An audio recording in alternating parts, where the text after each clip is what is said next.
Sri Lanka, resentment against the economic austerity is escalating. The common man is on the streets across the South Asian country, voicing anger against the government's mishandling of the economy. One of the protest sites has become the center of agitation after Sri Lankan police fired live ammunition, killing one person. Peaceful protests have been taking place since last month across the island nation of 22 million people. But disturbances erupted in central Sri Lanka's Rambukana during demonstrations against acute oil shortages and high fuel prices. Key railway line was blocked by a group of protesters for hours.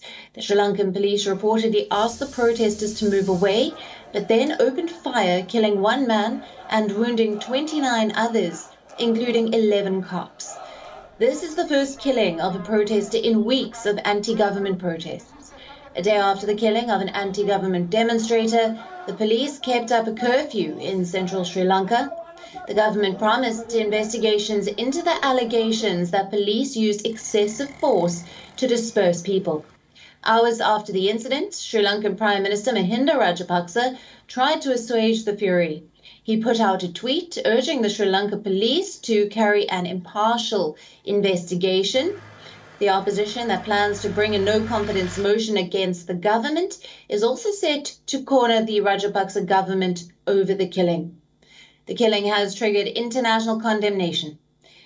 The Sri Lanka Human Rights Commission has called for a probe into the incident. Foreign diplomats also condemned the violence in Rambukana. Top Colombo-based envoys, including from the US, Britain and Canada, have expressed concern over the police shooting. The ambassadors have called for restraint from all sides. US Ambassador Julie Chung has said that the people's right to peaceful protest must be upheld.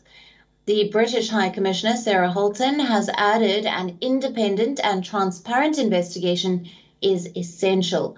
And her Canadian counterpart, David McKinnon, has said that those instigating violence must be accountable. Former Sri Lankan cricketers have also raised their voices against the killing, criticizing the Sri Lankan government. Mahela Jayawardene has expressed anger against the police who opened fire, saying there can be no excuse to shoot at protesters. Kumara Sangakkara has called it a shameful instance of brutality.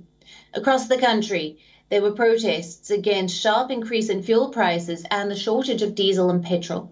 In the capital, Colombo, a large crowd has been camped outside the president's seafront office since the 9th of April.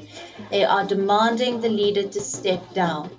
With regular blackouts, severe shortages of fuel and record inflation, the misery faced by Sri Lankan citizens is hard enough. Trade unions have called a general strike today to protest the rising living costs. Public transport fares are set to rise by 35%, after diesel was raised by nearly 65% the day before. Bread has gone up by nearly 30%. Now, our correspondent, Dasunia Tora, is on the ground tracking the situation in Colombo. Take a look.